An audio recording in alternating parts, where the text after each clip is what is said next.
a topic which unfortunately is on all our minds: war again.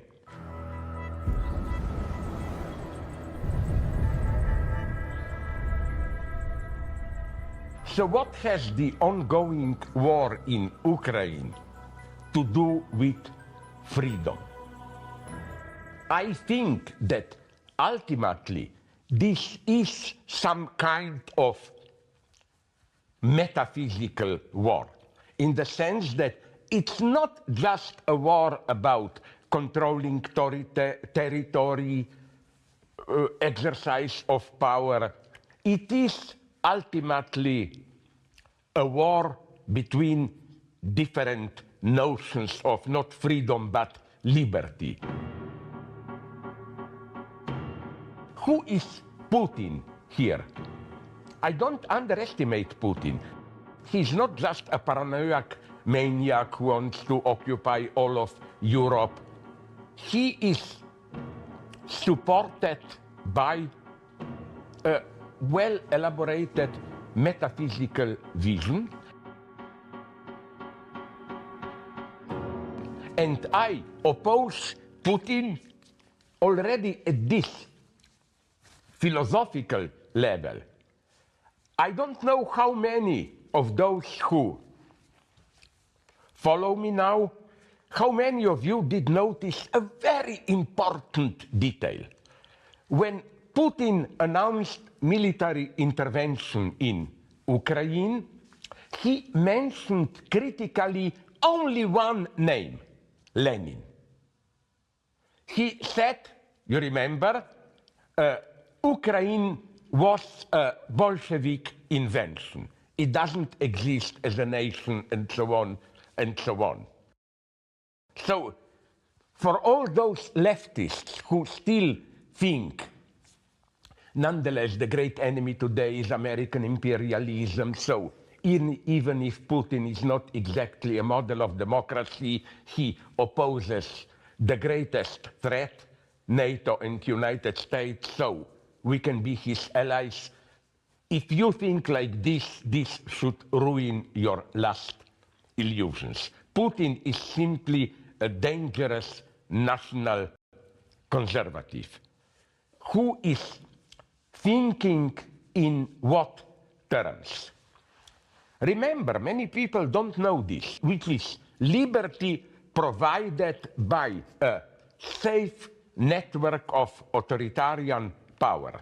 It's interesting to know who is Putin's official philosopher. It's Ivan Ilyin, a conservative Russian theologist from 1920s. He escaped Soviet Union, and then he developed something that he directly called a new Russian fascism, which was an authoritarian patriarchal order. Ilyin said, we only vote in order to affirm our collective support for our leader. Isn't this incidentally how elections effectively work now in Russia? So no wonder Ilyin is really the official philosopher now. Do you know that I heard from Russian friends, his books are now reprinted in hundreds of thousands of copies by the state. Every military conscript is given them. Every state administrator is given his books, and so on and so on.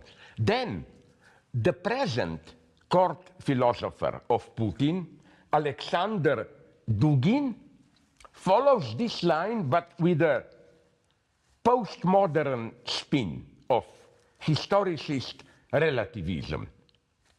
A quote, you have to hear it to believe it, that it's true. I'm quoting Alexander Dugin. Postmodernity shows that every so-called truth is a matter of believing. So we believe in what we do, we believe in what we say. And that is the only way to define the truth. So we have our special Russian truth that you need to accept. If the United States does not want to start a war, you should recognize that United States is not anymore a unique master. This is the question of who rules the world. Only war could decide really. That's Putin's official philosopher. So what's important to note here is that when Dugin says we have our own truth and so on, he reduces this truth nonetheless to a couple of big spheres. Like we can ask, what about Ukrainian truth? What about Syrian truth? No, they don't care, Russians, about them. Another Russian state philosopher, Efraimov, Dmitry, said brutally, in the next couple of decades, the world will be changed into 4 great spheres of influence: American, Russian, Chinese, and Indian. All other sovereign states will disappear. They will maybe continue to exist formally, but they will be subordinated to this. This is the vision which, you should bear in mind this, which is no longer the vision of war as a war between nation states. No. This is why I think within their view of the world, Russia is right to claim that their attack on Ukraine is not a war. For them, war would have been the direct war between Russia and NATO or United States. But they are now just on a peacekeeping mission within what they consider their sphere of influence. Why is this situation so tragic? Because if anything is clear, it is that we, all of us, global capitalist order, we are at a moment of crisis. Would be even a little bit critical, not of Ukrainian heroic resistance to Russia, but of how they sometimes ideologically formulate it.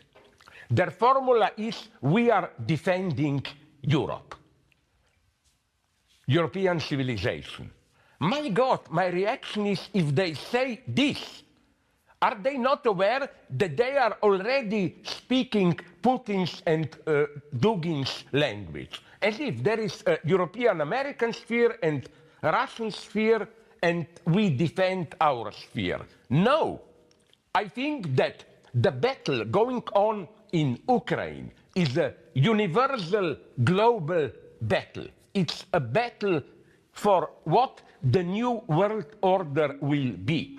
I almost have a nostalgia for the Cold War, which was Cold War, in the sense that it was war, but it was cold, kept cold by fixed rules that all sides obeyed. Now, we don't have yet new rules. Big powers are making experiments. Of course, experiments at the expense of smaller nations. What the new rules will be. And the madness is this one. Exactly in the situation which is today's, where our very existence is under threat. First, we have global warming. One cannot even imagine how we will all be affected 10, 20 years from now. We will have other pandemics. We have social problems even in developed countries. At this point, war returned. War which precisely prevents what we need, a global cooperation to deal with global warming. Just think what is clearly happening. Even if there will be no further big wars, if a compromise will be found in Ukraine, There will be refugees because of global warming. New deserts are forming, and so on and so on.